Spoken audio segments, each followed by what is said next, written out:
আজকে আমার স্টুডেন্টদের কি রান্না করে খাওয়ালাম। So hello everyone, welcome back to my new another blog. দেখো আমার স্টুডেন্টদের আজকে আমি ফুলকপির ডালনা আর লুচি বানিয়ে খাওয়ালাম।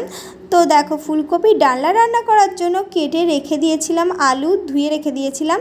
তারপর আলুগুলোকে ভালো করে ভেজে নিলাম, আর ফুলকপিও এখানে আগে থেকেই কেটে ধুয়ে রেখে দিয়েছিলাম, সেগুলোও ভেজে নিলাম।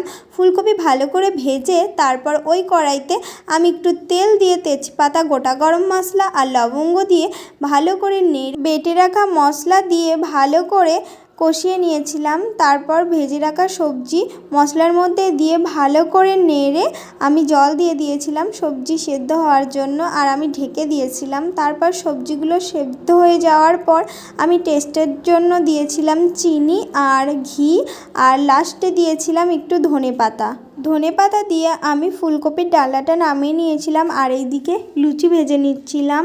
আর লুচি ভাজার পর আমি আমার স্টুডেন্টদের খাবার দিয়ে দিয়েছিলাম। ওরা বলছিল খুব টেস্ট হয়েছে। আর তোমাদের ভিডিওটা কেমন লাগলো অবশ্যই জানাবে।